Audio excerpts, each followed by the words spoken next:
қазақ халық поэзиясының әйгілі тұлғасы, өлең сөздің дүлдүлі, жырау жыршы Жамбыл Жабайұлының туғанына 175 жыл толып отыр. Ақынның дүниеге келген жері Жамбыл облысының Жамбыл тауының етегі еді. Топырақ құйылған жері Алматы облысының Ұзнағаш елді мекені.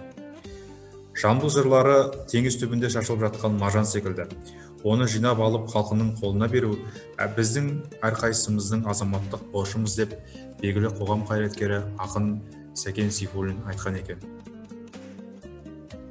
Ленинградтық өлеңім, авторы Жамбыл Жабаев. Ленинградтық өлеңім, мақтанышым сен едің, Нева өзенін сүйкімді бұлағымдай көремін. Көпіріне қарасам, көмкерген су көремін, өлке-шөлке жарасқан шоқылардай дер едім. Сапырылған көк теңіз шомылдырып кемерін. Шамы күндей жайнаған, аспанда үйлер бойлаған, арқа тұтып алыста айбыным деп ойлағам. Жасағам жоқ өмірді, жау сойқанын көргелі, төкенім жоқ терімді, шер қылғалы кеудені. Жасалған жоқ салтанат, жаудың болуға ермегі. Жақсы, тамаша. Абайдың суреті. Мынау тұрған Абайдың суреті ме? Өлең сөздің ұқсаған құдіретіне.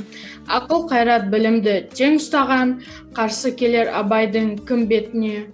Ақын атын таратқан әрбір тұсқа, соңғыларға қалдырған үлгі нұсқа. Арғын Найман сөзіне таңыр қалған, қандай арман бар дейсің бұл туыста. Терең ойдың түрінде теңізі бар, тесіле көп қарасаң көңіл оғар.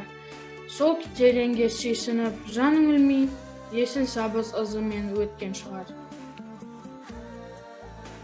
Мынау Жетісуда Шу өзенінің бойында Жамбыл тауының түбінде өмірге келіп, соның құрметіне Жамбыл аталып, сол кезден бастап өскен есті бала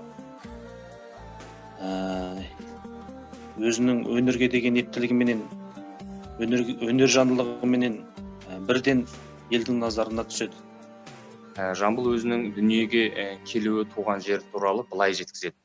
Қақаған қар аралас соғып боран, ел үркей көк найзалы жау торыған, байғара Жамбыл ханда мен туыппын Жамбыл деп қойылыпты. Яғни Жамбыл тауының бөктерінде туғандықтан есімі Жамбыл болған екен. Осыны біле жүріңіздер. Сіздердің алдарыңызда онлайн сұхбат берген екі ағайларыңыздың сөзінен түйетініміз, Сүйінбайдай ұстазы бар, Кенендей шәкірті бар. Осы Жамбыл ақынның өмірінің өзі тұнған бір тарих. Соны алып қарайтығын болсаңыздар, міне аңыз әңгімелер де бар, өлең жырлары да бар, дастандар бар. Тіпті сонау Ұлы Отан соғысы жылдарында өзінің ұлы Алғадайды Ұлы Отан соғысына жіберіп тұрып, міне Ленинградтық өренім деп жырлаған осындай тамаша жыр шумақтары бар.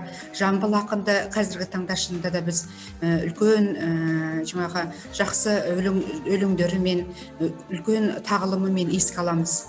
Сол себептен сіздердің алдарыңызға келіп, бүгін өздерінің ойларын білдіріп, сіздерді мынау әдебиетке деген құмарлықтарыңызды, құштарлықтарыңызды ашқан екі ағайыңызға, Жігер ағай мен Ерболат ағайларыңызға үлкен рахмет айтамыз.